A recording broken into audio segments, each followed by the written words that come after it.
magkaroon tayo ng pasimulang panalangin. Pwede po ba bawat isa sa atin ay magkaroon po ng pakikipag-ugnay sa ating Diyos ngayong umaga. Sama-sama tayo dumulog sa ating Diyos. Sa bawat nangyayari sa buhay natin, mayroong layunin ng Diyos. Ilapit po natin ang ating mga puso sa ating Panginoon at magkaroon tayo ng personal na panalangin sa umaga nito. Hallelujah. Let's start the word.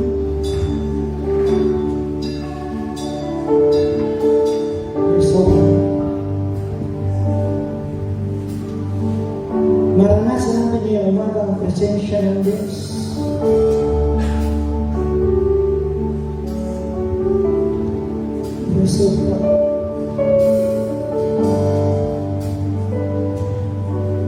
Panalangin ng pasasalamat,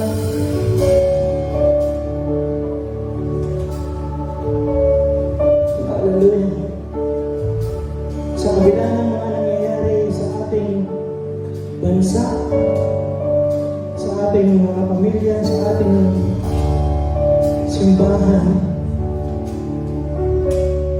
laging mayroong dahilan ng Diyos. Naniniwala tayo na ang presensya ng Diyos ay kasama natin ngayong umaga. Sabi ng Bible, 2 or 3 gather. Sabi niya, in my name, nandun siya sa pinaglalagyan. Narito ang ating Panginoon. Maramdaman natin ang kanyang presensya. Start to pray. Hallelujah. Dakilang Diyos na aming Ama, naririnig po kami sama-samang nagpupuri, lumuluwalhati sa iyong dakilang pangalan. At sa umaga ito, bayaan mo, O Diyos, na makita mo ang puso ng bawat isa sa amin. Pagnanasa po namin na ikaw ay sambahin sa Espiritu at katotohanan. Pagnanais namin na matinig ka ngayong umaga, bayaan mo, O Diyos, na magkaroon kami ng malalim na pagsamba sa umaga. Marinig mo ang daing ng iyong mga anak. Makita mo ang sitwasyon ng bawat isa sa amin. Naniniwala ka. Meron siyang sasabihin ngayon sa bawat isa. Naniniwala kami na may sumang salita na magpaparaka sa amin ngayong umaga. Meron pag-asa na makikita namin o Diyos ngayong umaga. Dahil ikaw yung Diyos na hindi nagkukulang. Ikaw yung Diyos na hindi nagbabago. Ikaw yung Diyos na gumagawa ng himala sa bawat araw ng aming mga buhay. Hallelujah.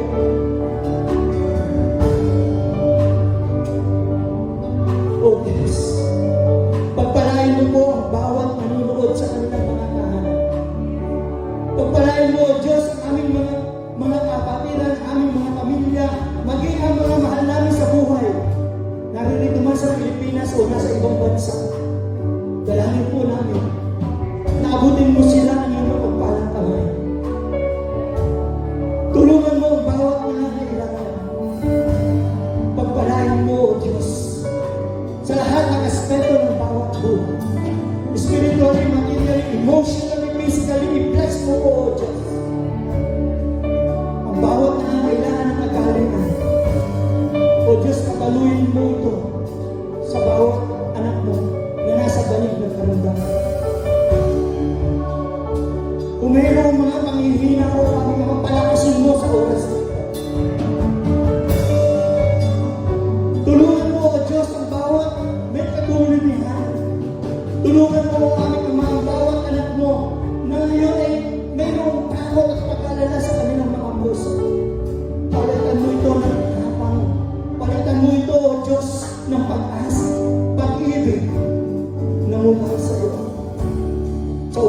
ito.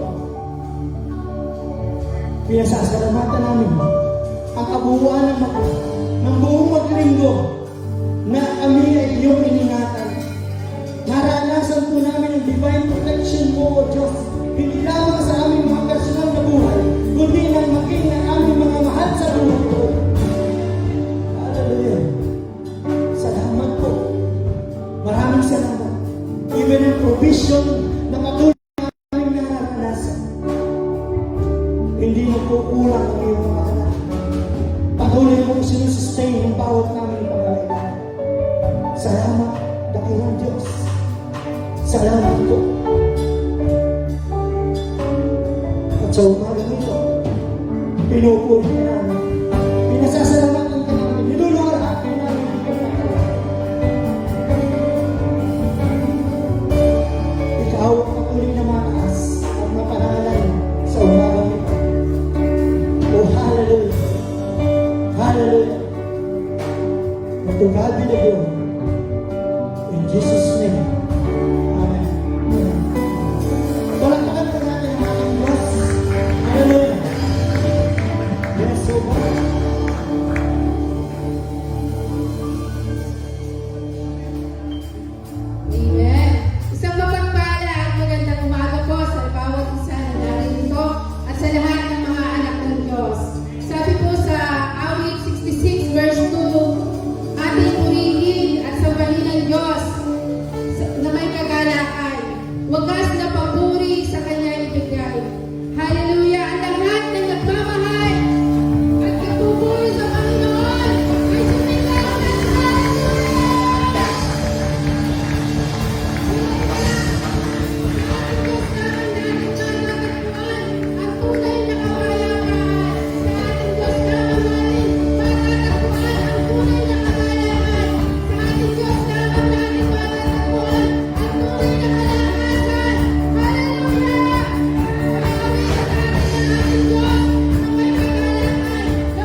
nila ang masaganang biyaya ng Diyos sa ating pagsamba sa Espiritu at katotohanan. Salamat, praise team, sa inyong maayos na awitan. Purihin ng Diyos sa mga buhay ninyo. At sa umagang ito, tayo uli ay dadako sa ating pag-aral ng salita ng Diyos. Maraming salamat po sa bawat isa sa atin na nandito rin na ilan upang makasama natin personal sa pagsamba sa iyo, O Diyos. Good morning din sa bawat lugar kung saan ay nakakarinig at nakaka-join sa aming live streaming. Ganon din yung mga nasa ibang bansa na kasama namin, lalo-lalo na po ay araw natin, ngunit gabi po nila, kaya binabati namin kayo na magandang gabi. At yung mga ibang nasa ibang lugar naman ay magandang hapon. At higit sa lahat, anumang oras na naroon tayo, ay alam po natin, magandang buhay tayo lahat kay Kristo Jesus. Palakpakan natin ang Diyos na buhay. Ngayong umaga, ang ating pag-uusapan ay ang fighting fear. Paglaban o paano magtagumpay sa takot na ating pinagdadaanan simula noong 6 months ago hanggang ngayon. At kung ano pa ang mga darating, hindi natin maiwasan na tayo naman po ay may damdamin ng bibigla din tayo na magkaroon ng takot sa ating mga buhay. Pero alam po natin, ang mga anak ng Diyos, tayong mga anak ng Diyos, ay pinagkalooban niya ng ng kapangyarihan. Hello? God has given us the spirit of power. Hallelujah. The spirit of love. The spirit of sound mind. Yan po ay matutunghayan po natin at matutuklasan po ninyo. In addition to my verses in 2 Timothy 1:7, sabi nga niya, pinagkalooban ko kayo ng espiritu ng kapangyarihan, espiritu ng pag-ibig at kahusayan upang mapagtagumpayan natin, malabanan natin ang takot na dumarating sa buhay ng mga anak ng Diyos.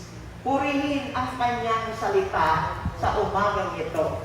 Tingnan po natin ang additional verses po natin sa Romans 8 verses 15 and 16.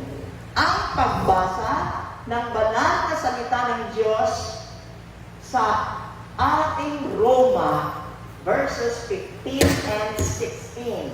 Ito po ay hango sa New International Version. The Spirit you receive does not make you slaves, so that you live in fear again. Rather, the Spirit you receive brought about your adoption to sonship, and by Him we cry, Abba, Father. Puri ng Diyos. At ang verse 16, the Spirit Himself testifies with our spirit that we are God's children. Pinagpala ng Diyos ang pagkabasa ng kanyang salita sa ating mga puso. Alam po natin, lahat tayo na may Kristo sa puso at sa buhay natin, namumuhay tayo ayon sa kanyang kalooban. Alam natin na tayo po lahat ay mapapagtagumpayan natin, malalabanan natin ang gawa ng kaaway na tinatakot po tayo palagian sa mga pandemya o sa mga sakit, karamdaman o kawalan. Praise God. Ngayon, tignan po natin. Meron pong tatlong katanungan na tanungin natin sa ating sarili. Unang katanungan, ano po ba ang kinakatakot mo, kapatid? Kayo na nakikinig at kayo na kasama namin sa umagang ito, saan man ko kayo naroon, ang unang tanong natin, what are your fears today? Ano po ba ang mga takot na ating pinagdadaanan sa panahong ito ay gusto natin meron. Hindi po ba?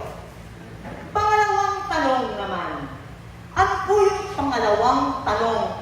Kung meron kang takot nga na pinagdadaanan, why are you so fearful in your life? Why God? Bakit ganyan ka na lang natatakot sa iyong buhay? Why? That is the word, why po? Are you so fearful in your life? Mga kapatid, bakit po tayong sobrang takot? Pangatlong tanong, so ano ang takot? What is fear? So kailangan pag-aralan po natin, ano po ba ang takot? Upang makita po natin kung paano natin labanan ang takot na ating pinagdadaanan sa mga araw na darating pa. Fear. What is fear? Fear is a natural emotion. Ito po yung isang natural na damdamin na pwede po itong healthy, destructive, or harmful. Ulitin ko po. Ang takot po sa English is a natural emotion that can be healthy or destructive. It may be directed towards God and towards men. Okay po. Yan po sa English. So ito po yung natural na damdamin mo. Lahat po tayo, kahit nga ako'y lingkod ng Panginoon, may darating na panahon na bigla kang may takot. This is a natural emotion. Pwedeng magiging healthy, unhealthy, destructive, or harmful. Pwede po. Okay. So, tingnan po natin ang dalawang klase ng takot. There are two kinds of fear. Okay? Sa lahat po na nagsusulat, umaasa po tayo na masundan po natin ang ating pag-aaral sa araw na ito o sa gabi sa inyo. There are two kinds of fear. May dalawa pong klase ng takot. Ang una po ay healthy fear. Yung pong healthy. Okay? Malusog. Amen po. Healthy fear. Ano ang ibig sabihin ng healthy fear? Ang ibig sabihin ng healthy fear ay it keeps us from sin. Ang healthy fear, nilalayo niya tayo sa kasalanan. Praise God. Amen? Pagka ang fear mo ay may banal na pagkatakot, tama po, pag may banal na pagkatakot ka sa Diyos, takot ka talaga magkasala. Tama po. Can you relate? Takot ka talaga magkasala. Pag ikaw may takot sa Diyos, this is healthy fear, iingatan ka. Lalayo ka sa kasalanan. Amen? Praise God. So ano pa? And causes us to exercise caution, dangerous situation. Alam nyo, pagka tayo po ay healthy fear, inag-iingat po tayo na magkaroon ng pagkakasala sa Diyos. Takot po tayo. Ang English po niyan, and causes us to exercise caution in dangerous situation. Sa mga panganib na sitwasyon ng buhay, tayo po'y nagkakaroon ng control, hallelujah, mag-exercise tayo, magtimpi, para tayo po ay hindi magkakasala. Yun po ang healthy fear. It keeps us from sin and causes us to exercise caution in dangerous situation. Number 2, ano ang pangalawang klase ng takot? Yan. Salamat po sa bawat isang nagsusulat at dyan sa kahanan. Unhealthy, destructive fear. Okay. Tingnan po natin ang difference ng unhealthy, destructive fear. Ang ibig sabihin po, mga minamahal ko, it keeps us in bondage, okay? And prevent us from fully serving God. In short, it produces slavery. So, tingnan natin, ito po ay tayo ay magiging alipin. Alipin, pagka po sobrang takot natin, ay magiging alipin po tayo doon sa pinakakatakutan natin. At higit sa lahat, ito na po yung pumakadlang sa ating lahat para hindi tayo makapaglingkod ng todo-todo sa Panginoon Diyos. Tama po ba ngayon? Lalo na sa panahon ito, di po ba? Napakaraming takot. Mga nagiging dahilan na hindi tayo fully serving God. Lalo na sa panahon ito. But anuman panahon ang pagdadaanan natin, we must continue to fully serve God. Whatever happens, tayo na mga anak ng Diyos na may kapangyarihan, we have to move forward to serve God fully, at lalo na sa panahong ito. Palakpakan po natin ang Panginoon. Yun po. Tingnan niyo po, napoproduce po ang slavery. Nagiging tayo alipin. Ano ang kinakatakutan mo ngayon? Yan ang magiging alipin, yan ang magiging slave mo, magiging slave ka sa takot mo kung ano man yung kinakatakutan mo. Puri ng Panginoon. So, tingnan natin yung sinasabi sa Hebrews 2:15, NIV, para makita po natin kung ano talaga ang gusto ng Diyos sa mga anak niya. Hebrews 2:15, ganito po ang nakasaad. And free those who all their lives were held in slavery by their fear of death. Ngayon talaga, ang ating takot na talagang nagiging alipin tayo ay yung pandemya. Tama po ba yun? Fear of death, fear of infection, fear of virus. Ang dami po nating kinakatakutan. Pero tayo po ay nagiging slave by the fear of death. Pero ano ang gusto ng Diyos? And free those who all their lives were held in slavery by their fear of death. Ano ang ibig sabihin ng talatang yan? Ang Diyos, gusto niya po ang bawat isa sa atin. Tayo mga anak ng Diyos. Kayo po na mga anak ng Diyos na may Kristo sa puso at nagpapatuloy na pinaglilingkuran ng Diyos. Alam niyo po ba ang gusto ng Diyos? Na tayo po ay lumakad ng may kalayaan. Hello? Tayo po naglilingkod ng may kalayaan na walang takot anumang bagay. At tayo po ay lumaya sa lahat ng destructive fears.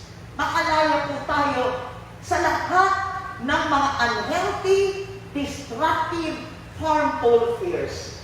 Ano ang example ng destructive, unhealthy fears or harmful fears? Such as, eto po, fear of lack. Ano po yung ibig sabihin ng fear of lack? Yung takot ka dahil sa kawalan. Wala ka. Amen? Wala ka. Wala kang pagkukunan. Takot ka doon sa kawalan. Ano pa? Fear of failure. Gusto rin ng Diyos na tayo makalaya sa fear of failure. Takot tayo na pumalpak. Ano pa? Fear of rejection. Hallelujah. Gusto po niya tayo makalaya sa fear of rejection. Hindi ka nila gusto. Amen? Hindi. And disapproval. You are disapproved by people. Fear of disapproval. Fear of sickness, lalo na sa panahon ito. Meron po tayong takot sa sakit at karamdaman na talagang dumarating biglaan sa ating mga buhay. Ngayon, makikita mo siya malusog, malakas. Bigla, nakikita mo na wala ng kalusugan at kalakasan. Those are fears of our weaknesses. And fear of the future. Takot tayo kung ano ang mangyayari sa hinaharap. At fear of the unknown and many fears na talagang natatakot po tayo. Those are example of unhealthy, harmful, destructive fears. Kung meron tayo niyan, mamaya makikita natin kung paano natin labanan. Amen? Paano natin mapagtagumpayan yung destructive fears na ating pinanggit sa umagang ito. Okay. So yan po ang good news. Ano po ang good news? Ang good news po, gusto ng Diyos, lahat tayo ay makalaya. Gusto ng Diyos sa mga anak niya ay lumakad ng may kalayaan, na may kapayapaan, na may kasaganaan at malaya sa lahat ng takot, lalo na ang takot ng kamatayan. Praise God! Palakpakan natin ang Diyos na bukas. Yan ang good news. Ay lahat ay may good news ngayon. Gusto ng Diyos maging malaya po tayo sa anumang makakatakot, destructive, and of course, harmful, unhealthy fears. Now, sa Roman number 2, tignan natin. Eto na po tayo. Paano natin labanan? How to fight bondage-producing fears. How do we fight? Eh diba ang ating pong paksa? Fighting. Amen? Salamat. Matatapang ang anak ng Diyos dapat. Amen? Paano natin labanan? Ang fears natin, yung bondage, yung bang nagiging tayo ay alipin doon sa takot na yun. Paano natin labanan?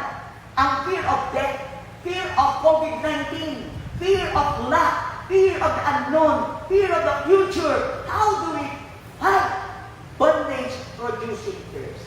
Yan. Tatlong bagay lang po ito. Number 1, fight fear with God's presence. Okay? Fight fear. Lahat po tayo at yung nakikinig at nakikisamba, nagwa-watch sa amin ngayon. Hello? Ano man yung takot mo ngayon, ito na po, paano mo labanan? Hindi po natin maiwasan kung minsan na meron po tayong biglang pagkatakot, lalo na sa panahon ito. Number 1, church, fight fear with God's presence. Wow! So, tumayan po natin ang Joshua 1:9. Alam po natin ang salita na ito. Pero pinalalakanan tayo ng Panginoon. Sa Joshua 1:9 NIV, ito po ang isang kautusan na dapat natin laging alalahanin upang mapagtagumpayan ang takot sa panahon ito. Have I not commanded you? Church, hindi lamang po ito para kay Joshua. We are using this for us to be encouraged, to be strong in these times of pandemic. Have I not commanded you? Be strong and courageous. Maging matapang at matatag tayo. Do not be afraid. Do not be discouraged. For the Lord your God will be with you wherever you go. Yun ang maganda. Wherever we go. Saan man tayo pupunta. Pupunta man tayo sa trabaho natin. Pupunta tayo sa church. Pupunta tayo mamalengke. Pupunta tayo kung saan-saan. Pero alam natin, tayo po'y mga anak ng Diyos. May salita ang Diyos sa atin. Nasasamahan niya tayo. Saan man tayo naroon. Purihin ang Panginoon. So, yan po ay laban para sa ating takot na nagaganap sa panahon ito. So, anong ibig sabihin niya? Why? Bakit kaya inutos ng Lord? Bakit inutos ng Diyos sa ating lahat? Tayo na nandito na very few people and all those who are listening with us and joining us in our worship service, be blessed with the Word of God. Bakit niya inutos ito? Inutos niya, why? Because the Lord your God will be with you wherever you go. So you can fight fear with God's presence. Praise God. Okay po? Praise God. Can you find it now? Medyo tumindi na ba? Yung lahat tayo may takot ngayon? God is with us. Kaya lagi ako nagpapadala ng message sa lahat ng mga kasama. God with you all. God with you. Isend ko yun, ang message na yan, upang yung mga nanihina o discouraged sa mga panahong ito at natatakot sa lahat ng mga pinagdadaanan nila. Send the message, God is with you. God is with us. That's the Lord who promised and He is going to fulfill it. Number 2, fight fear with God's presence, with God's promises. Fight fear with God's promises. Okay? Number 2, fight fear with God's promises. Ito. John 8:31 to 32. 1, 8, 31, 32. Fight fear with God's promises. Verse 31. To the Jews who had believed Him, Jesus said, Jesus na naman ang nagsasalita. Si Jesus ang nagsasalita. If you hold to my teaching, you are really my disciples. Ibig sabihin, pagka ikaw ay sumusunod, ginagawa mo ang katuruan niya, ano ang sabi niya? And the truth will set you free. Yung katotohanan po, yun yung salita ng Diyos na ikaw ay sinusunod mo. Kaya wala po tayong takot pag masunurin tayo sa utos ng Panginoon. Yan po yung sinasabi niyang truth. It is the Word of God. At ang katotohanan na sinusunod mo, yan po ang magpapalaya sa ating lahat. Purihin ng Panginoon. Kaya, and then you will know the truth. Ito po, no. Ibig sabihin, you will know my word. You will know my commandments. And that truth and the word will set you free. Wow! So napakahalaga na maunawaan natin ang salita ng Diyos, na ma-recognize natin ang salita ng Diyos by our personal experience. Kailangan natin maranasan ang salita ng Diyos. Bawat isa sa atin, yun po ang mahalaga. Pag naunawaan mo at naranasan mo, makakalaya ka sa anumang fears na meron ka at dumating pa. So ano po ang sabi niya? The promises of God's Word are our weapons to fight fear. Alam niyo po ba? Yung pangako ng Diyos, lahat ng pangako ng Diyos. Alam niyo yung pangako niya? Huwag kang matakot. Every day, 365 days. Kaya sasabihin mo sa sarili mo, huwag kang matakot, busy. Huwag kang matakot. Kasama mo ako. Lagi mong paalalahanin ang salita, ang sarili mo sa salita ng Diyos. That will make you courageous and strong in the Lord. Yan po ang weapons natin. Lahat ng pangako ng Diyos. Kaya nga importante na mag-meditate tayo, aralin ang salita ng Diyos. Meron tayong laging memory verse every day. Kasi yun yung panlaban natin. Those are our weapons. Hello? To fight fear. The truth that will set us all free.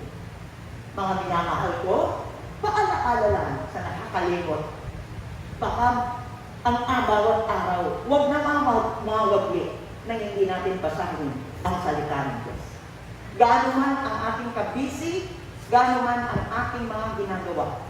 Mahalaga kasi yan po ang panlaban natin araw-araw sa takot na dinadala ng kaaway sa buhay natin. Wala siyang magagawa pag meron tayong panlaban na salita ng Diyos, iiwanan ka niya dahil alam mo ang katotohanan. Takpakan natin ang Diyos. Okay. Now we go. Okay, I'll give you an example. Example na po ito. Kasi na-flash na kanina. Examples of fear and examples of God's promises. Fear of lack. Okay. Yung fear of lack, parang na-copy ninyo. Fear of lack. Amen? So wala ka. Paano mo labanan? Di ba? We fight here with God's presence.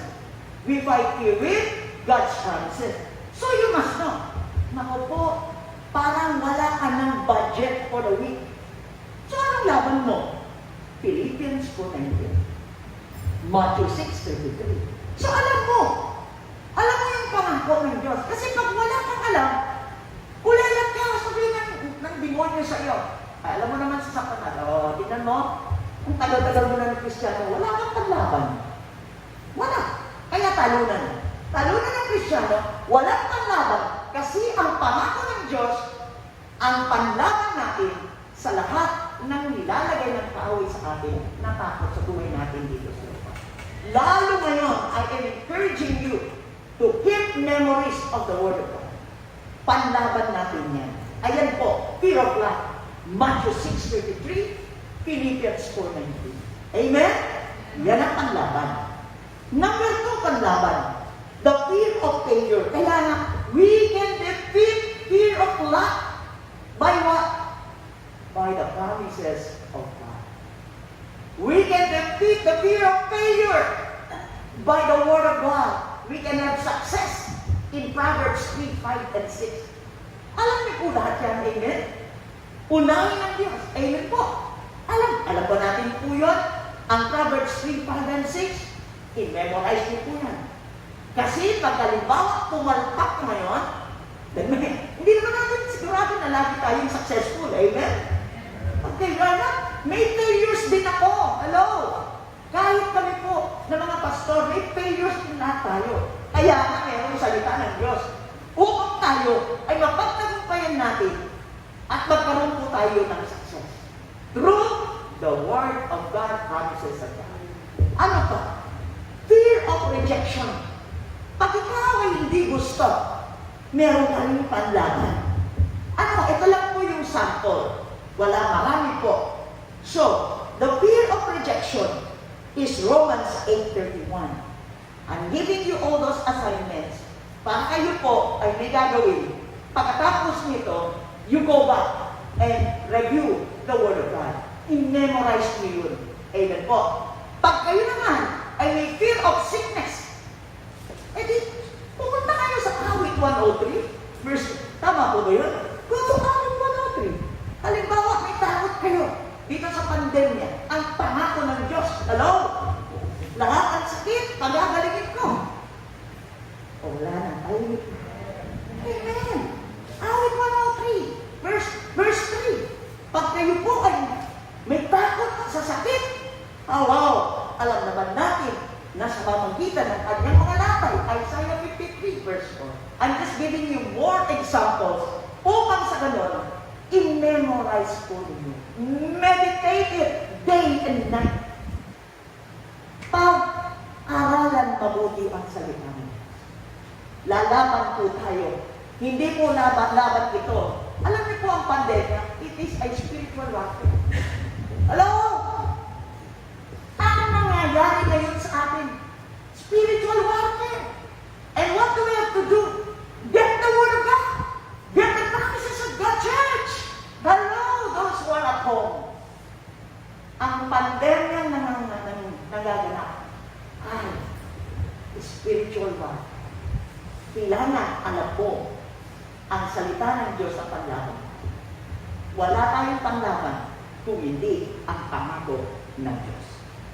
Fear of death. Ito po, fear of death. Takot po tayo. 1 Corinthians 15, 54 to 57. Okay, we can flash it. Fear of death. Lahat po tayo, dahil natin nakikita naman natin. Talamak na po kung paano ang virus na kumikilos, pero mayroon tayong panlaban. Unang Korinto 15, 54 to 57. Yan po ang panlaban mo, ang pangako ng Diyos. Hello? Nako po ba natin? Fear of death. Lahat po tayo. Meron po yun. Kahit anong tapo natin. Ayaw pa natin mamatay eh. Tama po? Kaya may panlaban po.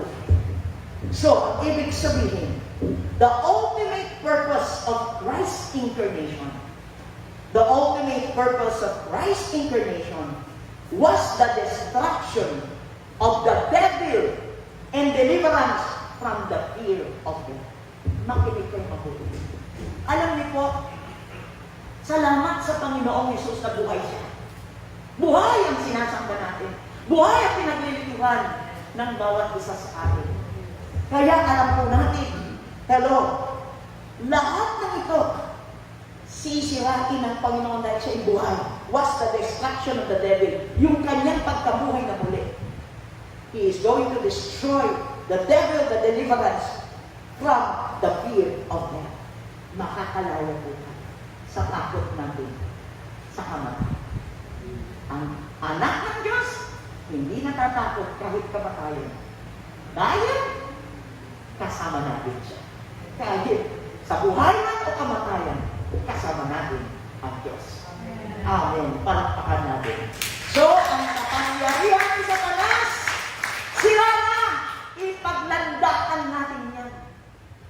Ipagmamalitan natin na ang kapangyarihan ni Satanas sa atin, sira na, destroyed and carved in the lives of those, okay, sino?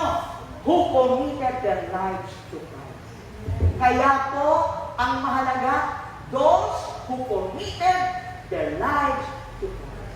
Kaya dapat ang bawat isa sa atin, pati lahat ng ating kasamang nanonood kasama natin, kailangan totoong-totoo italaga ninyo ang inyong buhay kay Kristo Jesus dahil siya ang ating tagumpay sa buhay natin dito sa lupa. Therefore, ang sabi niya, meditate the Word of God day and night. Study the promises of God. Be familiar with the Bible verses, which is the manual of our lives, in order for us to fight any fear with His promises. And the last one, before I conclude, number 3. Fight fear with God's love. Wow! Fight fear with God's love. Ano po yung una? Fight fear with God's presence. Pangalawa, fight fear with God's promises. Ano po yung pangtatlo? Fight fear with God's love. Madali po ang ating mensahe. Okay, basahin natin ang 1 John 4:18. 1 John 4:18. There is no fear in love. Wow!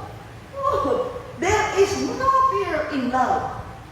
But perfect love drives out fear. Perfect love drives out fear. Bakit kaya? Because fear has to do with punishment. The one who fears is not made perfect in love. Ulitin ko po. Okay, ulitin ko po. 1 John 4:18. There is no fear, what? In love.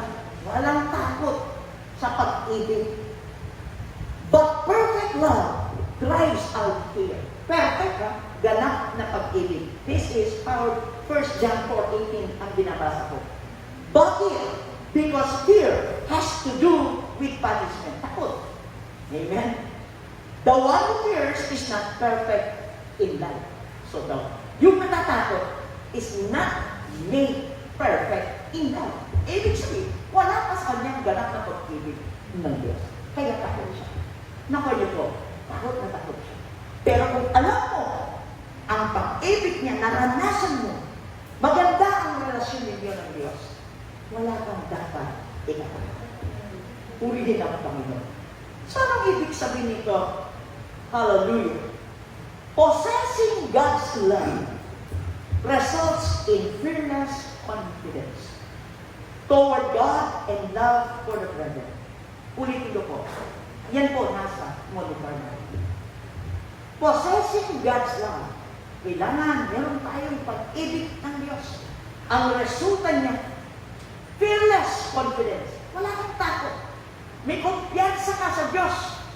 At ang pagmamahal mo sa kapatiran. Ano? Ang galing. Nakuha po ba natin? Hey, God's love results. Pag ikaw po ay talagang nasa iyo ang totoong pag-ibig ng Diyos, okay? Nasa iyo, you possess the love of God. You possess the love of God. Listen here. Alam mo ang resulta niya? Kapatid, lahat tayo. Kailangan possess tayo with the love of God. Hindi tayo possess ng demonyo. Amen. Possess ka ng pag-ibig ng Diyos. Ang resulta niyan, meron tayong fearless confidence. Saan? Kanino? Sa Diyos. At ano pa? Sa pag-ibig natin sa ating mga kapatid. Tuloy na ako. Praise God. Point number 2. Fight fear with God's love. Point number 2. But perfect love drives out fear and sweeps away hate. Yan. Ang ganap ng pag-ibig, eto po ha, ganap na pag-ibig ha, ganap. Pag-ibig ng Diyos yan ha, hindi pag-ibig ng sanlibutan. Pag ikaw ay may pag-ibig ng Diyos, hello? Yan po ay you drive out fear. Mawawala po. Matatanggal. At higit sa lahat, hindi lamang po yung takot. Pati yung galit at inis mo, mawawala. Ano? Pag nasa iyo you possess God's love. You possess perfect love. Pati yung hindi mo gusto, hindi mo mamahal, ay mamamahal. Naintindihan po natin. Yung inis, yung galit sa puso mo, pagka you possess the perfect love of God, alam niyo po mangyari? Yung galit mo, mawawala sa kapwa. I-check po ninyo yung puso ninyo. Baka meron pa dyan, hindi nawawala at natatanggal na inis o galit mo sa kapwa mo. Ikaw ay not yet in the perfect love of God. Hello? Are you with me? Hello? Kaya ang sabi niya, sweep po yun, sweep. S-U-W-E-E. Sweep away hate. It sweeps away hate. Point number 3. Ito na po yung last point. There is no fear of God's judgment. Wala ka nang pinakatakot sa paghuhusga ng Diyos kasi ikaw ay nasa pag-ibig ng Diyos. Sinusunod mo na po ang gusto ng Diyos. Pati galit at inis, nawawala na po sa iyo. Wala ka nang takot sa paghuhusga ng Panginoon. Bakit? Genuine love confirms salvation. Genuine love. Puro ba ang pag-ibig natin sa Diyos? Hello, kay Kristo. So, ibig sabihin, sigurado ang kaligtasan ng bawat isa sa atin. Hello? Sigurado po tayo sa buhay na walang hanggan. Sigurado po tayo sa kaligtasan natin. Bakit po? Dahil alam po natin, meron tayong totoo, purong pag-ibig na Diyos nang mula sa Diyos ang ating pag-ibig. Hindi pag-ibig po sa mundong ito. Dahil ang pag-ibig sa mundong ito ay laging nagtataglay ng makalaman. Hallelujah. Pero ang pag-ibig ng Diyos at pag-ibig ng Diyos na nasa ating lang, napoposes tayo ng pag-ibig ng Diyos, it even sweeps away hate and drives out our fears. Hallelujah. Maraming salamat. Diyan po ang tatlong how to fight fear. As I review and as I conclude, thank you very much. Una, how do we fight fear once again?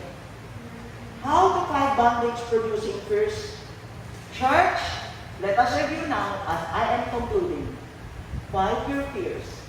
I will fight my fear and let us fight our fear with God's presence. Tandaan mo, sumunod ka sa Diyos. Laging kasama mo siya. Hindi ka niya iwan o papabalik. Number 2, that is, fight your fears with God's promises. John 8:31-32. Gusto niya tayong palayain at lumakad na malaya sa lahat ng hakot na ginagawa ng kaaway. And number 3, kaya natin labanan ang lahat ng ginagawa ng kaaway, ang takot sa pamagitan ng pag-ibig ng Diyos. Sa aking conclusion po, eto na po, conclusion. Ito nga number 3. As I am done, freedom from fears starts when we realize how much God loves us. Ulitin ko po ang tatlong bagay sa ating conclusion. Ito na po. Freedom from fears starts when we realize how much God loves us. Lagi mo unawain araw-araw. Laging paggising mo sa umaga, pagtulog mo sa gabi, ina-assure mo ang sarili mo sa pag-ibig ng Diyos. Lord, thank you. Alam ko, mahal na mahal mo kami. Mahal na mahal mo ko at iingatan mo ko. Pangako niyo kung saan man ako naroon. Ngayong gabi sa pagtulog ko, alam ko, mahal mo ko at iingatan mo at magising kami. Magising kami buong pamilya. Malusog at malakas. You have to realize how much God loves us. Mahal tayo ng Diyos. Sobra-sobra. Kompleto. Kaya wala kang dapat ikatakot mga minamahal ko na nakikinig. At sa lahat ng dako na meron kasama tayo na nagkikinig at sumasamba. Point number 2. Hallelujah. If we walk in fear, it's because I have not been made perfect in love. Hindi ko po, ha? Kaya ikaw, ba't natakot? Di ba sabi nga natin, why are you so fearful in your life? Because I have not been made perfect in love. Wala pa akong genuine love for God, kaya ako lumalakad lagi na may takot sa lahat ng ating mga ginagawa. And the last one, as I say thank you for everyone who joined us. Hallelujah. In other words, we have not yet realized. In other words, we have not yet realized how much God loves us. Hindi pa natin na-realize. If you are still living in fears, hallelujah, we have not yet realized how much God loves us. Tandaan po natin, church, every one of us, my brothers and sisters in Christ, and all of us who are here, and all of those who are listening, His perfect love drives out all fears and sweeps away hate within us. Maraming salamat. Umaasa po ako, mga anak ng Diyos, hindi tayo binigyan ng espiritu ng takot. Binigyan tayo ng espiritu ng kapangyarihan, espiritu ng pag-ibig, at espiritu ng karusayan. Maraming salamat. Pagpapala ng salita ng Diyos na tayo ngayon ay na-encourage na mapagtagumpayan po natin ang pandemyang ito dahil alam natin kasama natin ang Diyos. Magandang umaga, magandang gabi, magandang hapon, magandang buhay kay Kristo Jesus sa bawat isa sa atin ngayon at magpakailanman. Mahal na mahal ko kayong lahat, pero higit sa lahat, ang Diyos ang tunay na pag-ibig at siya ang totoong nagmamahal sa akin ngayon at magpakailanman. I love you. In Jesus' name. Amen. Nakpakan po natin.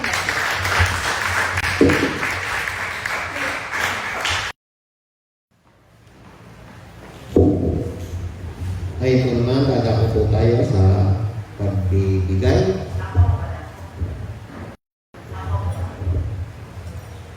Itas po natin ang ating mga handog at kaloob sa Panginoon. Ang maraming Diyos na makapangyarihan, dakila at banal. Ikaw yung Diyos na nagpapagaling. Ikaw yung Diyos na nagliligtas. Ikaw yung Diyos na nagpapala. Sa kabila ng mga trahedya, mga trial and difficulties na dumadaan sa bawat naming mga buhay, kami ay hindi natatakot, hindi kami nag-aalala. Dahil ikaw ang Diyos na nagliligtas. Ikaw ang Diyos na nagpapala.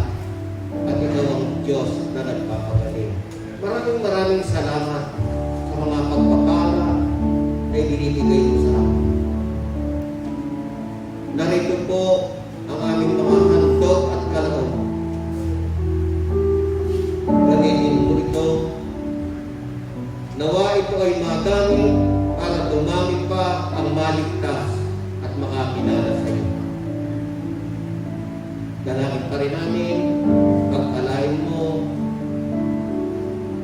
ang mga bawat naming mga buhay at gamitin mo ito ayon sa kalooban mo at marami pa ang mga kaluluwa na maligtas. Maraming salamat po.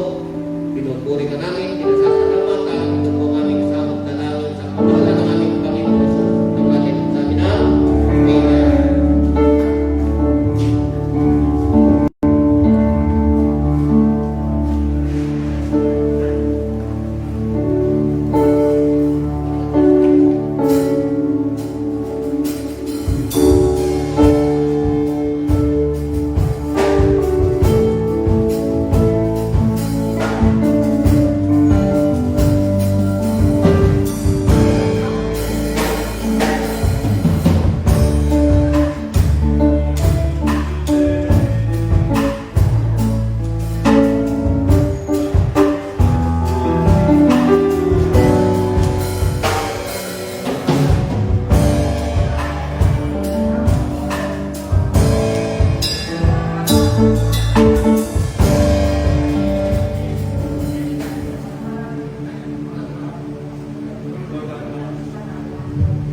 Kayo po lahat ay tumayo. Aming Ama, maraming salamat sa iyong katuruan sa umaga ito. Salamat sa ikaw yung Diyos na patuloy na aming sandigan. Hindi kami takot sa anumang bagay